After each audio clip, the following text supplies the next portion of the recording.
ku ne xam ne ne yàlla daa bind te yemalewul am na ñu matal am ñu matlewul waaye ba mottali amee ba léegi kenn sonnatul buur kattan di produit 100% naturel sans effet secondaire ñu defare ko li nga xamante ni moo di petit cola bisaab ak jinjeer ñoo ngi jàppale leen ci seen wàllu kattan ak seen wàllu wërgu yaram bu nekk jarna fi nguur ak keng ba ci kikirikiij waaye bii mooy seen buur di buur kattan ballonnement moo ci mën constipation faiblesse sexuelle diabète sinusite éjaculation précoce di joxe appétit sexuel teg ci itam day raxas sa biir ba mu set wecc wooteel gaaw ci 77 413 59 24 77 413 59 24 xar yëpp xar lañ waaye laadum da ciy gën te bu ñu nee góor ngóoraa tax.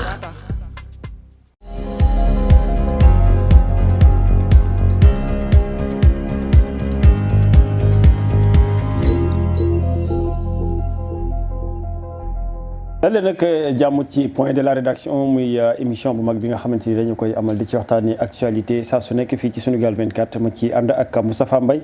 waaye yéen aussi mën ngeen ci participer jaari ko ci commentaire yi damay bàyyi Moustapha mu daal di nuyoo ñu soog a jàll ci waxtaan bi Moustapha noo def. maa ngi fi Cheikh Mahfous maa ngi lay nuyu di nuyu ñëpp ñi nga xam ne dañuy ànd ak ñun suñu émission bi di le point de la rédaction. di nuyu Libaas Mbaye suñu technicien bi ñuy àndal. mi ngi noonu Moustapha dañuy utali Géejawaay ca mairie ba démb xumboon na trop ci installation Ahmed Aïdara mi nga xamante ni moom la ñuy fal maire bu bees mu daal di war a remplacer ki nga xamante ni moom moo di Alioune Sall démb nag coow la bëri woon na bi ñuy def li nga xamante ni moom moo di bureau municipal bi donc nag coow lu bëri ci ñi nga xamante ni ñoom ñoo war a nekk adjoint ndax Cheikh Sarr moom la ñu tabboon ne moo war a topp ci ki nga xamante ni moom moo di Ahmed Aïdara te Cheikh Sarr moomee ci Benno Bokk Yaakaar la daal di bokk ba tax na ñooñu Ahmed ak moom mi nag daal di bañ daal di ne defal li ñu bëgg a def hold up la ñu koy tuddee ba tax na Ahmed Aïdara daal di lànk ne du ca dal donc ba ci guddi gi ay minuit ña nga ca mairie ba mënuñu fexe ba nga xamante ni dinañ mën nañu taxawal bureau boobu ba tax na tey jii sax la ñu joxe rendez-vous à 16h ca mairie ba ngir ñu mën a eggale loolee waaye tamit coow li daal bëri na Moustapha démb en queue de poisson la mujjee terminé mais tey jàpp na am nañ yaakaar ni dinañ taxawal bureau boobu nga xamante ni moom moo war a doxal liggéey bi ci mairie Guédiawaye ndax tamit daanaka Sénégal mairie yëpp installé na leen ci jàmm amul benn problème waaye Guédiawaye daal gis nañ fa coow lu bëree bëri ci diggante ñooñu Aliou Sall yi ak ñooñi Ahmed Aïdara mi war a wutu foofu Aliou Sall donc Moustapha coow loolu démb yaa ngi koy topp sax ban gis-gis nga ci am. waaw gis-gis bi ma ci am rek mooy loo xamante ne la pour man waroon naa mën a ñàkk la mais beneen côté bi da ngay jàppante ni ci politique la ñu nekk les gens ne sont pas des enfants de cœur duñ ñoo xamante ne rek dañuy nekk foofu di def lu baax wala di ngir lu la neex pour te bosé ñu mooy tax ñi def lu leen neex moo tax parfois dañuy am benn comportement boo xamante ne doo ko mën a expliquer parce que du question ni gox bi ma dëkk moo ma soxal du dara mais mbirum fayantoo lay doon wala mbirum ruse politique boo xam ne da nga koy def pour wane ne maa la gën a muus wala comme dóor nga ma dinaa fayu wala comme nangam ak nangam donc calculer boo ko tegee rek su boobaa politique li mu waroon doon mooy li nga xam ne doxal ci njëriñu ñi nga xam ne moom nga jiite daanaka dootu fa nekkati jàngat bu njëkk bi ñu ciy def mooy dafa am ay réformes yoo xam ne dañ ko def mi raw gàddu gi léegi bu njëkk ba nañ daan def mooy da ngeen daan lii sax lii moo daan am bu ñu voté pare après ñu voté waat ci biir pour xool kan mooy nekk maire su boobaa da nga naan ku jiite liste ñu dem ba ci biir am ku la ëpp doole jënd ay conseil ñu votal ko mu nekk maire mu toog ci siège ba te pourtant yow presque sa image lañ caayoon wala moom lañ campagne bu ñu soppee loolu nag pour man dafa doon benn réforme boo xamante ne dafa des yeggaluñu ko ba mat sëkk lan moo waral mu des mooy bañ ko soppee waroon nañ ne ñett ñi jiitu bokk wala ñeent ñi jiitu ñooy doon conseil yi jiitu ñeneen ñu voté leen xam nga loolu au moins bu ñu ko waxoon dina régler ñaari mbir maanaam comprendre ma foofu de c'est-à-dire tey ji bu ne Ahmed Aïdara moo jiitu moo raw ki topp ci moom ki toppaat ci moom ak ki toppaat ci moom ñoo doon premier adjoint au maire deuxième ak troisième adjoint au maire d'accord maanaam ci ñoom lay bokk ci liste boobu lay bokk ki gagné trois adjoint yi ci yow lay bokk bu ko defee bu may fal Ahmed Aïdara dinaa xool ci liste bi ma ne ki topp ci ginnaaw moo doon adjoint ki toppaat moo ki toppaat bu may fal Barthélémy naa xam Abbas moo ci topp kii moo ci topp ki topp ci yeneen yi des nag ñu soumettre ko conseil bi ñu xool nga xamante ne ñëla au moins am nañ benn jege ñaari je pense loolu bu ñu ko defee dina régler ñaari mbir dina régler confusion yoo xam ne am nañ ko nii beneen mbir bi mooy problème parité bi daf koy régler parce que liste yi tamit liste yi paritaire lañu ay liste yëpp parité yaa ngi fa te su boobaa kenn du nekk ne bureau paritaire ul affaire yooyu surtout ñaan ñi nga xamante ne ay 4 adjoints au maire la ñuy am ak ñooñu yooyu da ngay jël ñooñu rek liste bi bu ngeen ñëwee da ngeen dem rek toog ngeen yeggali parce que yéen nañ fal c'est normal tamit nga jiite ak ñi nga xamante ne ñoom nga ñoom nga wóolu ñoom nga am confiance. maintenant boo amaatee beneen lecture boo ci am mooy mbir mi boo ko gisee démb ni mu demee nga xamante ne am na benn esprit revanchard bu ci am. quoi qu'on puisse dire. c'est-à-dire jéem a jël sa revanche ci koo xamante ne gagné woon na la. parce que su fekkente ne da nga nemmeeku ne gis nga ne tey jii ki nga ko séqal gagné nga ko yow nga am opportunité. pour revenir ci beneen côté tamit pour mën koo sonal da nga koy def te sonal boobu am na benn objectif bu nekk ci ginnaaw dinaa ci ñëw. donc nga xam ne kon tey jii lii ñuy def nii pour man Ahmed waroon na jël les devant préparé wu. parce que ku xam élection locale xam ne conseil di ni ñu koy lijjantee nit ñi dañ daan waxtaan am na ñoo xam ne da nga ciy waxtaan ay magatu politique ñu ne da nga nekk ñu doon waxtaan bu guddi gi xaaj. di woote téléphone jël seen dem fëgg nit muy nelaw nga yee ko suba la ñëwal toog ngeen def tractation yi dama lay def conseil kooku bañ ne la bëgguma adjoint au maire temps laa bëgg ci xaalis. yooyu yëpp nga déboursé ko xool nooy def c'est-à-dire ay calcul la yoo xamante ne dafay wane ne amul benn système bu parfait démocratie dafa am ay défauts. donc loolu pour man jot na nag ñu xool naka la ñuy def ba joyanti ko su ko defee loolu dootul amati. mais lii ñu def nii mu dëgmal nii Géejawaay nii nga xamante ne indi na fa benn jaxasoo ak xiini mi ni boo xamante ne am na sax yu mu wane ci biir. parce que ñoom bi ma jokkoo wax kenn ki nga xamante ne dafa bokkoon ci nekk ci mbir mi mu ne ma ñun waa Benno sax votal nañ ñu. parce que su fekkente ne 39 conseils lañ amoon. après on s'est retrouvé avec 42 voix. te wàllu seen kaat yi pratiquement kenn moo leen votal. donc ñi ne dañoo trahir yëpp identifié nañ leen génnee nañ leen ne ñi ñoo àndul ak kii. et loolu indi na beneen wax sax parce que maa ngi gis Mame Diarra Fam bind ci page Facebook am ne Abdoulaye Wade dafa mer bay fut. parce que dafa jàpp ne Ahmed Aïdara doomam la. dafa joxe ndigal ne nañu votel Ahmed Aïdara donc kon waruñoo amoon foofu ay problème bu ñenn ñi dem ban prétexte moo mën a am. ba ñuy dem di ànd ak ñeneen. donc loolu kon da ngay gis ne ñoom seen biir am na waa Benno yoo xamante ne dañoo votel Ahmed Aïdara. te loolu ëllëg buñ demaatee di wootewaat vidéo bi est-ce que am ñeneen ñoo xam ne dañoo rocceekuwaat ñu votel Ahmed Aïdara comme ça problème bi rek la pour man fii. doomu Géejawaay ñoo war a jël seen destin en main. parce que xam nañ ne fuñ jëm ni dañuy bloqué mbir mi loolu mooy objectif bi final. maa ngi ko wax léegi loolu mooy mbir mi duñ leen bàyyi ñu liggéey. léegi yow loolu boo dee doomu Géejawaay nga xam ne lii fa ngeen jëm nii après nii. ndox naru faa am tey ci yaa war a jël ses responsabilités. même bokk nga ci ñi nga xamante ne daanaka dañoo jàpp ne si liste boobu nga bokk mais le vote est secret nga xool naka ngay def ba liggéey bi dem parce que buñ ko bloqué tamit du doon intérêt kenn. du doon intérêt kenn te leneen li nga njëkkoon wax rek mooy système bi nga xamante ni moom la ñuy voté ñi nga xamante ni ñoom ñooy topp ci maire yi. xam nga tamit bu fekkente ni dañuy rendre compte day am kuy rendre compte Ahmed Aïdara moom mooy rendre compte moom mooy def bilan. mais su fekkente ni dafa am ñoo xam ne si dañu nekk ci wetam te ànduñu ak moom di ko mettre les bâtons dans les roues. tamit moom lay gën a indil le problème te yaakaar naa ne buy rendre compte waru fi nekk naan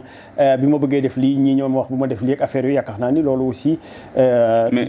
du lu gëm foofu day sori mën nañ fa bañ a yegg. xam nga fekkante ni moom mooy rendre compte. après bu fekkee après day indi day indi loo xam ne si nii tey pour expliquer lu tax defuma lii wala lu tax defuma lii c'est parce que ñii ñoo voté wul ñii ñoo voté affaire yi loolu tamit. mais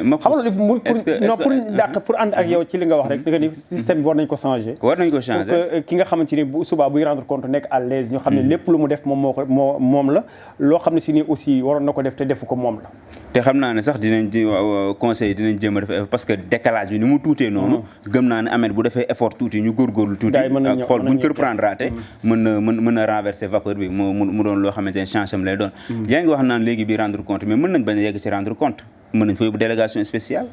mu ñàkk conseil ñàkk ñu tas ko mën na am te am na ñu ne ma objectif bi loolu la c'est-à-dire ñaar mooy am tey ji bu ñu demee ba constater blocage dafa am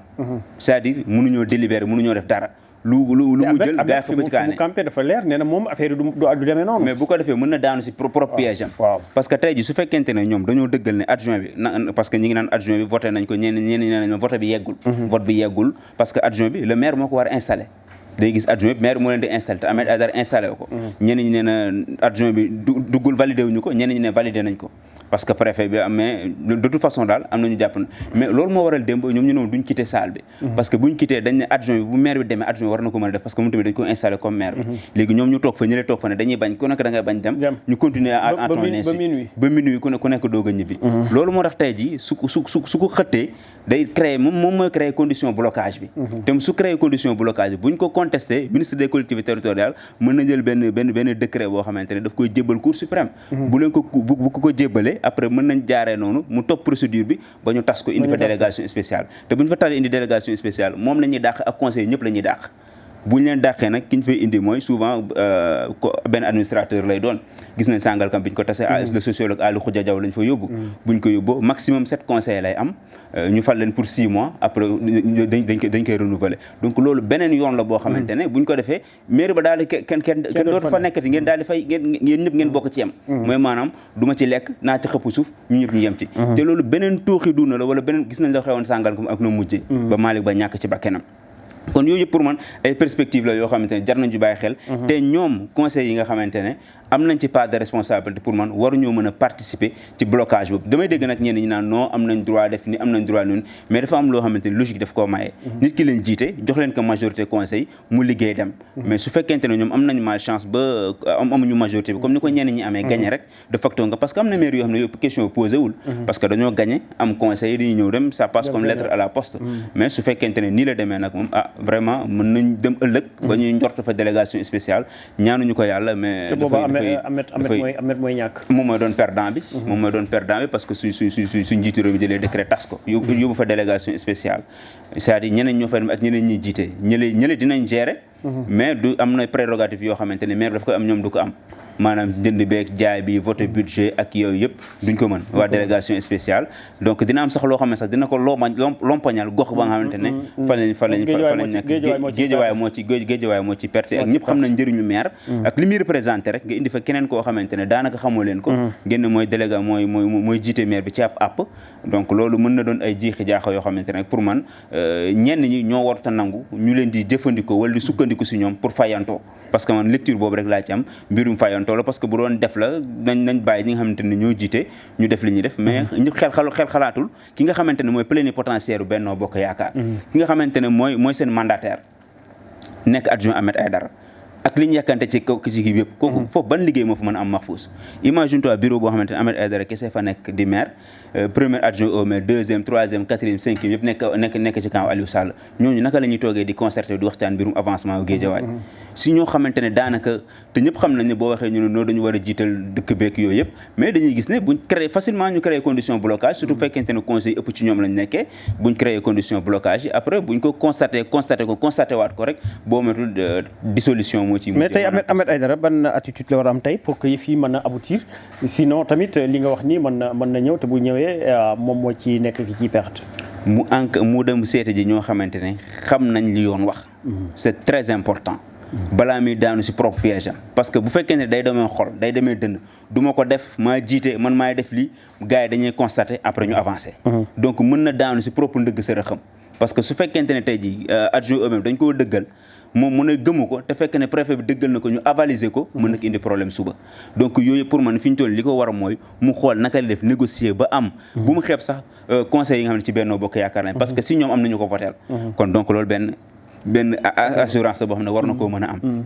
bu weesoo loolu tey ji mu xool naka lay def ci wàllu lu ko yoon may ak naka lay def pour am ko parce que ay taar la tamit mënu ci dara ñële bu ñëwee ñëpp voté leen kenn mënu weñ seen loxo kenn mënu leen dóor mais naka lay def ba négocier ak ñoom ba am leen parce que maa ngi ko dégg démb mu ne avant mbir mi doon na sax jéem wax naka la ñuy defee ñu waxtaan mu doon benn gestion collégiale xam nga loolu moo daan am da ngeen daan toog ngeen waxtaan nga ne ko man kat poste bi dinañ leen ko jox mais première vice bi adjoint au maire da ngeen ñu ko jox deuxième bi ñu jox leen ko troisième bi ngeen xool nu ngeen koy négocier tractation yooyu moo yàgg am ci mairie waaw ku nekk xool nu ñuy def gis nañ li xew Pikine ak Daouda Ndiaye ñaari loolu la dafa teng li mu teng moo tax mu metti ak Ahmed Aïdara loolu moo tax mais war woon demee noonu parce que mairie yu bëri noonu lay demee di nga gis ñoo xamante ne tuuti conseil la ñuy am mais dañuy ñëw ñu waxtaan ci amaana sax parfois ki fa doon nekki mënoon na doon koo xamante ne beneen camp bi la bokk mais coow du jib parce que seen relation ni muy demee la ak mbir mi ni mu doonee nga xamante ne rek après souvent daan na demee noonu mais cette fois ci li ñu gis ni bu naree continuer ni il faudra muy demee ak xel demee ak texte parce que jamonoy texte lañ toll du jamonoy doole su fekkee ne daf ko jëlee dënn jëlee ko doole maa jiite du ma dem wala dama dem déet du ma dem wala du ma dem si ay texte lay dépendre attitude boobu la amee te loolu la ñuy attirer attention du ma dem ak damay dem ak dama koy def ak du ma ko def del laajte del woote dégg naa ñeneen dañuy woo yenn ñi nga xam ne ay expert électoral la ñu min code bi ñu wax la lii boo ko defee lii mën na la cee fekk lii boo ko defee lii diw dina def nii lii ak lii dina am nga ciy bàyyi xel te da ngay rester légaliste mais tamit am fulla am fayda ba li la warloo nga def ko. bu ñu voté aussi bu ñu gagné mu xam ne moom moo ñoom. waaw mu xam ne loolu am na ñu jéem a ci dara mu jéem a xool lu muy def ànd ak ñoom xool li ñuy liggéey pour l'intérêt de Guédiawaye. parce que tamit il faut aussi ñu avancer ñu jiital loolu aussi intérêt Guédiawaye parce que tamit Guédiawaye ñoom ñoo voté teg leen fa ngir ñu liggéeyal leen donc bu ñu jàpp seen ay postoc affaire yooyu ba nar a sacrifier Guédiawaye ak population. waaw paradoxe boobu la parce que fal nit ki amul majorité ñi dem beneen paradoxe la.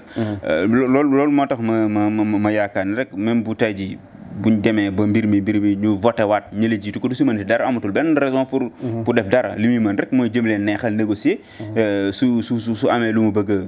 waxtaan ci ak conseil bi xool naka lay def waxtaan ak ñoom bu ñu bañee mu bàyyi mu jàll suñu d'accord et je pense que comme affaire majorité la du doon loo xamante njëriñu Guédiawaye la doon ñëpp di bañ maintenant dafa doon neex nag wala da ngay bëgg ki nga xam ne mooy sës si yow rek boo voyagé mu nekk la fi di la représenté am ay xew-xew mu dem teewu ji fa mu doon koo xamante ne homme de confiance lay doon koo xamante ne du fanaan ci yow du la wax dara bu subaa mu dem nettali jikko jikkale donc loolu lépp daf ci am et puis am na benn règlement du ma ko tuddee règlement de compte mais reddition de compte boo xamante ne ñu ngi koy annoncé bëgg koo def ñële tamit bu ñu yëgee loolu day tax duñ leen bëgg may dara dañ naan kii comme bu toogee dafa bëgg sulli bëgg ñoo créer dañuy jaral sax ñu tas ko nañ créer nañ def tout même s'il faut mettre des milliards sur la table pour que ñu tas ko ñu bloquer créer condition de blocage yi su ko defee ñu indi nañ fi délégation spéciale te loolu danger bi muy am mooy askan wi ki nekk seen kër du gëm ne affaire blocage moo am te li ñuy wax ne ils vont dire que c'est des choses très techniques mais li ñuy jàpp mooy dañoo jox maire bi Ahmed Aïdara nangu ko ci loxoy Khalifa Sall dañoo nangu maire bi ci loxoy Ahmed Aïdara Ahmed dafa gagné Aliou Sall ñu nangu ko ci Ahmed Aïdara indi fa délégation spéciale lecture bu basique boobu lañ ci am te loolu aussi mën na fi di soulèvement loolu lay demee lecture basique boobu la ñuy am léegi après nag ñu ne du fi amee gis nañ la amoon Sangalkam dafa xeex ba Malick Ba daal di bakkana mujjee see rot bañ fa jëlee Omar Gueye donc loolu foofu la mën a yóbbu mbir mi moo tax je pense que yoon la boo xamante ne pour man bu ko nekk xëccee mën nañu yóbbee foo xamante ne kenn bëggoo tamit kenn ñaanu ko yàlla parce que toog këram votel Ahmed Aïdara day yaakaar ne moom du gëm ne sax affaire conseil parce que am na ñoo xamuñu ko de ba léegi da ngay gis ku lay interpellé na waa Guédiawaye li fa xew lan la du Ahmed Aïdara faloon nañ ko ba noppi même gis naa ko ci commentaire yi ku dugg rek da ngay laaj lu xew waaw da nga naan lu xew lan moo xew waaw da nga naan du Ahmed faloon nañ ko ba pare kon ban problème lañ amati ñoom ak Aliou Sall donc c'est une chose yoo xam ne dafay échappé nit ñi daf leen di échappé kooku tey ji boo xëyee ne ko dañoo et puis fenn amul problème ah daanaka dans toute la commune mbir mi gars yi dañu installé seen maire ci jàmm problème amul après ku nekk ñibbi quoi mais Guédiawaye moom gis nañ moom mujjee mais ñoo jël Dakar sax Dakar ak Barthélémy Dias jëm installé Barthélémy Dias installation bu normal amul benn problème quoi ñu fal seen ay ñu élire ñi nga xamante ni ñoom ñooy c'est des choses yoo xam ne c'est un peu compliqué léegi loolu nag tey ji nit bu gisee ne jëlee nañ ko ci ay loxom du jéem a comprendre day taxaw yor ay xeeram nan dañ ko fi sampaar kenn du fi toog wala kenn du fi toog donc yooyu lay indi rek et je pense que fii nag dañuy woote responsable yi ñu nekk ay responsable yi nga xamante ne ñoom ñooy conseillers am na ñoo xamante ne nag daanaka ñoom ñu jaay seen ngor daa yomb am na ñoom nag gëm-gëm la ñuy demee parce que doo wax tamit lu wóorul am na ñoo xamante ne ñoom ñoo sentir ne fee laa bëgg a dem kii laay jàppale mooy li ma doon wax sànq rek am nañ choix la am na ñoom choix la bu leen neexee ñu dem fii bu leen neexee ñu dem donc ku ci am na ñoo tamit dañ comme na mu daan xewee dañuy toog ne maa ngi noonu boo ma joxee nangam ma jël bu ma Mahfouz joxee ma wookal naka Mahfouz mën na nangam ndax mën ngaa yokk boo mën a yokk suba ma votel la parce que xam nga ne fi ñu toll yaa ngi ci sa biir am na ay conseil bennoo yoo xam ne wote nañu Ahmed Aïdara donc ñooñu est-ce que da nga war a taxaw nañ dañ leen a fay wala dañ leen parce que ñoom mën nañ jàpp ne Ahmed Aïdara moom moo gën wala intérêt Guédiawaye nañ ko jàppale ñu jàppale ko voilà loolu la def ci am bu ñu jógee Guédiawaye Moustapha dañuy daal di dem ba Ziguinchor fekk fa Ousmane Sonko moom daal dinay tàmbale liggéey bi foofu ca maire ba ginnaaw bi ñu koy installé daal dinay démb nag rue yu bëri foofu noonu ak ay avenue donc ñuy tuddee woon leen ay tubaab daal dina koy changé def ci ay tur yoo xam ne si nii yu méngoog réew mi la ba tax na ñu bëri rafetlu dañ ko nag waaye tamit mairie ba ñi nga xamante ni ñu absenté wax nañ ak ñoom nee na absentéisme moom du ko nekkul loo xam ne si nii lu muy nangu la donc yaakaar naa ne aussi loolu façon bu baax la ndax ponctualité dafa am solo ci lépp loo gis maanaam di xëy heure di wàcc heure ndax loolu lañ leen fale donc yaakaar naa ni loolu mu sumb moom ñëpp dinañ ci ànd ak moom waaye tamit ay avocat ñi ngi sàkku ci ñi nga xamante ñoom ñooy yore wàllu yoon ñu delloo ko li nga xamante ni moom moo di passeport am mooy sous contrôle judiciaire bu mu nekkoon ngir mu mën a tamit doxal ndax dafa yore ab mairie te dafay laaj léeg-léeg muy war di tukki di wut ay partenaire ak yeneen yoo xam ne si daf koy bëgg di jëlee bitim réew wala leneen di ko indi Géejawaay di ko indi fa li nga xamante ni Géejawaay la dëkk nag moom moo tax may jum quoi di ko yóbbu fële ci Ziguinchor ngir ñu askan ba donc loolu dafay am solo te buñ ko joxul rek blocage lay nekk ci moom yaakaar naa ni loolu aussi war nañ ko mën a nangul Moustapha suma juumul. waaw mais xam nga le dernier mot revient au juge d'instruction. parce que juge d'instruction bi nga xamante ne moo hérité dossier boobu noonu. moom mooy xool. mais mën na apprécier nag en fonction des éléments yi mu am ak contexte bi ñu toll jamono ji mu ne Ousmane Sonko dinaa lever immunité parlementaire am ne ko waaye nag su ma la soxlaa na nga ñëw dinaa lever xolma immunité parlementaire dinaa lever contrôle judiciaire bi ma tegoon ci kawam boo bëggee génne dëkk bi nga dem parce que yooyu buñ ko defee c'est-à-dire pour bañ nit ki rëcc la wala pour wane ne am nga demlante ak yoon dañuy tënk say dem ak say delunte parce que mën nañ la soxla du jour au lendemain mais ki nga xamante ne tey ji neem may nañ ko ba mu dem ba bokk ci élection ñu may ko ba mu gagné élection ba nekk maire mënul yemateex koo xamante ne dafa doon toog noonu kese amaana nag duñu ab maire day fàq dem to duñ ko fal maire Ziguinchor mu dem toogi ji Marseille wala mu dem toogi ji Londres amul njëriñ donc je pense que am na ay conditions yoo xamante ne juge bi nag léegi moom mooy apprécier xool su ko neexee mu lever ko balaa instruction bi di jeex su ko neexee mu bàyyi ba instruction amul àpp donc moom mooy xool apprécier gis ne peut-être fal nañ ko fal bu yees soxla na dem ak dikk ak yooyu noonu mu daal di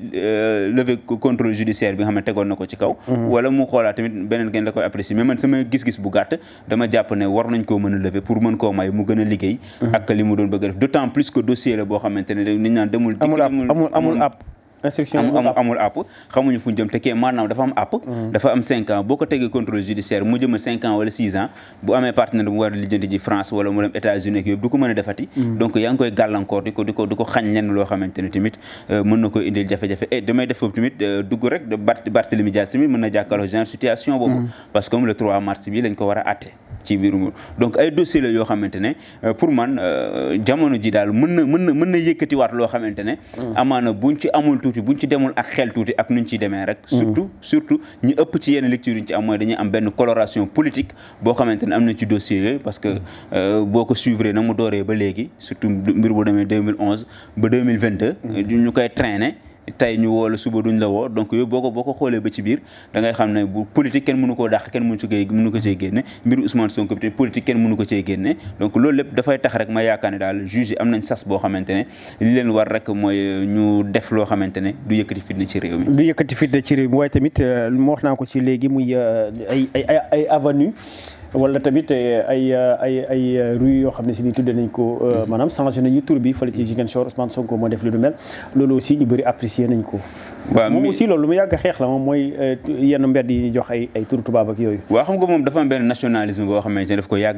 yàgg di revendiquer maanaam jiital doomu réew mi ba tax ñu bëri naaw ko si gis nañ position am ci franc CFA gis nañ taxawaay bi nga xamante ne daf koy am toujours vis-à-vis ñi nga xamante ne mooy puissance yi nekk bitim réew pour wane nañ jiital réew mi kon kooku tey ji bu doortee te li waral tey ji ñëpp di braquer regard ci Ziguinchor mooy dañ ko doon xase di ko jamee baaraamu tuuma boo waxee ñu ne mairie bi gën a ndaw quartier sax Ousmane Sonko mosu koo jiite kon kooku tey ñu bëgg ñu jox ko réew mi kon dafay nekk te ñëpp xam nañ ne mairie benn jéego la boo xam ne teg nga ko boo jéego boobu nag boo koy yoree ñu gis ni ngay gérer gis ne amul ndëngate lépp jaar na yoon yaa ngi xëy waytu yaa ngi wàcc waxtu dëkk ba am na yokkute dinañ kii kat ko dénk réew mi nañ am yokkute parce que gis nañ rigueur bi mu indi ci mairie bi parce que ñi nga xam ne yaa leen jiital dinañ teg seen ay bët loolu pour man tey jii dafa am benn défi bu mag boo xamante ne moom phase test la nekk voilà phase test la Ousmane Sonko nekk moo tax lépp lu mu def ci jubal lépp lu mu def ci sella daf koy xeeb maa ngi dégg sax ñoo dafay def déclaration de patrimoine am semaine bii ñu jëm waaw kon xam nga loolu tamit ay jéegalu yu muy tegle ne pour wane ne man maa ngi leeral maa ngi jubal maa ngi sellal ba ëllëg su ma jotee réew mi tamit yi laa koy jubalee ñii laa koy leeral li laa koy sellalee kon loolu ay pas la yoo xamante ne pour man ay pas yu rassurant la yoo xamante ne dañ koy exhorter mu gën a continuer si dynamique boobu ñëpp xam nañ nag Sénégal yoonu jub moom boo ci nekkee moom da ngay wét yoonu jub boo si nekkee tey jii ab kër bu ñu la ko dénkee Mahfouz nga nekk directeur loo xóore bi nga ñëw koo sulli ña fa nekk ñu la njëkk commencé wala nga ne gars yi comme ni ñu koy waxee rek moom foofu laa doon bëgg a ñëw sax respecter heure xëy heure wàcc heure bu ma neexee xëy si bu ma neexee du ma xëy si loolu aussi il faut ñu jëlee ko ci réew mi te Ousmane Sonko commencé na ko Ziguinchor. je pense que commencé na ko Ziguinchor bon dañuy ñaan mu continuer ko dañuy ñaan mu continuer ko moo fi nekk aussi mu bàyyi ci xel bu baax parce que tamit ñun tàmm nañ loolu nu am na ay jikko la fi mais président Macky Sall mi doog a ñëw doon na fi wax xëy 8 heures xëy ñëw 9 heures wala 10 heures wala nga ñëw xëy da ngay añ ba pare doo delluwaat bureau waaw da ngay ñëw 9 heures añ ba pare jaara noonu te da ngay ndékki boo ñëwee da ngay ndékki waaw boo ñëwee da ngay ndékki 1 heure de temps pour ndékki après boo ñëwee dem ndékki dugg si biir service bi génn def nii boo añi jee kenn du la gisaat suba la koy xam da ngay xëy fajar dem ci service nga ñëw waa ji tardé non seulement day tardé ñu toog di ko xaar bu tardé bu ñëwee day teg saagam war a dem ndékki ji suñu ndékkee dina fa def benn 30 minutes wala benn 1 heure de temps doog a ñëw commencé liggéey bu defee 2 heures de temps de pause bu ci paree jaare bu amee ngortu bu dee ajjuma moom bu demee julli juma fa lay jaare bu fekkee affaire lu ñuy ran la mu ne 10 lay jël wala jël bare na xam nga ñeneen ñi dem leen ba semaine prochaine waaw loolu xam nga il faut ñu jël habitude la boo xam ne si nii il faut ñu jële ko fii pour ñu mën a avancer parce que tamit réew moom kenn mënu ko développer ci ay caaxaan nag ay yu mel noonu xam nga loolu li ko fiy dindi dina bokk si ñu bàyyi clientélisme ak copinage yi am administration Mahfouz daf may jëlee parce que xaritam la mu am benn bët bu may xoolee su ma defee dara du ma wax dara xam nga loolu tant que ñu ngi indi camaraderie yi fii kenn du sanctionné kenn du wax kenn dara da ngeen di toog fële waxtaan kii fi nekk papa moo fi nekkoon wala kii ndijaayam moo nekkoon ci poste bi bureau bi nga toog tey ji sa maama fi toogoon sa maam toog na fi jóg dem sa baay toog fi sa baay toog fi jóg dem yow nga ñëw toog fi donc finalement day doon ay dondante te bëri na ay boîte yoo xam ne noonu la demee ci dëkk bi foo dem dañ naan xam nga doomu diw papa moo fi monté woon lampe bële wala papa moo fi defoon lële donc yooyu tey ji tant que ñu ngi koy téye di ko maintenir droit du ma sa dox si dëkk bi duñu dem fenn parce que ay nëbbalante lay doon ay jàppalante lay doon ay ndimbalante lay doon liggéey bi doog a ñëw après c'est-à-dire ku nekk sa intérêt ngay xool après ngeen doog a xool intérêt administration bi wala intérêt dëkk bi en tout cas nekk na loo xam ne si ni moom lu ñuy mën a wax la ndax ñëpp teg nañ seen bët li ngay wax nii rek am na ñoo xam ne si nii sax ci yenn entreprise wala yenn service yi dañu fay nekk di def leen neex waaye kenn du leen mën a dara parce que dañ naan kii de directeur bi la protégé la directeur bi lu ma ci man mënoo ko dàq mënoo ci def dara heure bu ko neex lay ñëw heure bu ko neex lay wàcc lu ko neex lay def kenn du ci mën dara boo waxee ñu la ñooñu tànn na ñi nga xam ne duñu xëy nag ba pare ñu leen di fay ak ñu dul xëy ñu leen di fay waaw xam nga tamit waaw yooyu dañ koy dégg rek du yomb du yomb de wallaay dañ koy dégg rek tant que changé wul tabaxaatuñ beneen nit beneen sénégalais bu bees te loolu du yomb dafa laaj temps bu bëree et puis ñu baal ma ci moom ak benn dictateur entre guillemets waaw benn dictateur entre guillemets dictateur indi yat du faale dara waaw yat di dóor ça il faut ñu am loolu pour nit ñi mën a nekk ay nit ñu mën a développer réew mi sinon fi la ñuy nekk 100 ans ci kanam fi la ñuy nekk naan émergence duñu wax développement sax émergence la ñuy toll da nga koy séen doo ko sax gis oui parce que ñoo ko war a doxal ñu njëkk dënkal voilà ñoo ko war a doxal ñu njëkk dugal parce que seen intérêt la ñuy xool yaa ngi xool fu sa ndax militant yi nañ kontaan ndax kii su ma ko falee nii dinaa ci am dara lii la laa ci gagné politiquement la laa ciy perdre politiquement xam nga fekk yaa ngi def calcul yooyu noonu toujours doo demee ak li nga xamante mooy intérêt dëkk bi wala intérêt ko yow fal nañ la maire yow déjà am na ñoo xam ne bi ñu toogee si ëllëg sa ñi ngi naan ay su ma amee ci benn mandat fu ma koy waxee ci àddina donc kooku lépp lu muy def rek calcul deuxième mandat lay doon njëriñ loo fekke moom xamu ko doon wax mais moom kooku moom li mu wax dara baax non mais wolof dafa am ay proverbe yu égoïste nag njëriñ loo fekk njëriñ la nga fekk ñun war nañu liggéey loo xam ne si nii du pour ñun mais suñ ay doom suñu ay sët yi ñëw la mais maa ngi jëmbat benn garab may jëmbat garab yoo xam ne garab yi tey balay am ay doom bu laajee sacrifice doo ko def bu ñu njëriñ la nga ne garab gi bala mu fi meññ ma dee léegi yow doo def pour ñi nga xam ne si ni génération yi ñëw mais duñ ko def ñun amuñu culture boobu franchement te war nañ ci bàyyi xel bu baax a baax Moustapha xam naa bu ñu fi toppee affaire bii du jeex duñ si jógee benn sujet la boo xamante ne gars yi xam naa ni commentaire yi dinañ bàyyi xel bu baax a baax ci li ñuy wax te et puis ñoom it dinañ ci joxe seen avis ndax réew mi réewum ñëpp la ñun ñëpp ñoo ko bokk bu baaxee ñun la baaxal su bonee ñun la bonal kon nañ ko jéem a baaxal c'est vrai problème mu comportement la problème mu nit la te loolu moom fekk àddina di am ba léegi nii duñ wéy di ci wax nit ñi duñ jóg di ci àddu parce que moom noonu la demee nit moom ak phénomène sociaux yi benn la ñoo ànd tant que yaa ngi dund ci société am na phénomène yoo xam ne mënuñ laa échappé d'accord jaajëfal Mahfouz ma tàggatoo waale rek ma lay jaajëfal di jaajëfal Libaas mi nekkoon ci affaire bi di jaajëfal képp koo xam ne da ngay ànd ak ñun si suñu point de la rédaction bi ba suba incha allah mi ngi noonu jaajëfal naa la bu baax a baax jaajëfal Libaas Mbaye moom moo nekkoon ci réalisation bi ak technique bi yéen ñi nga xamante ni yéen ñi ngi doon topp ci waxtaan bu ñu jàpp ne am na solo donc di leen jaajëfal aussi ci seen fidélité renouveler Sunugal 24 donc di leen wax ngeen abonné ci suñu chaîne YouTube aimé suñu page Facebook di leen jox dig daje ba suba incha allah ci beneen plateau. ku ne xam ne ne yàlla daa bind te yemalewul am na ñu matal am ñu matlewul waaye ba mottali amee ba léegi kenn sonnatul buur kattan di produit 100% naturel sans effet secondaire ñu defare ko li nga xamante ni moo di petit cola bisaab ak jinjeer ñoo ngi jàppale leen ci seen wàllu kattan ak seen wàllu wërgu-yaram bu nekk jarna fi nguur ak keng ba ci kikirikiij waaye bii mooy seen buur di buur kattan ballonnement moo ci mën constipation faiblesse sexuelle diabète sinusite éjaculation précoce di joxe appétit sexuel teg ci itam day raxas sa biir ba mu set wecc wooteel gaaw ci 77 413 59 24 77 413 59 24 xar yëpp xar lañ waaye laadum da ciy gën te bu ñu nee góor ngóoraa tax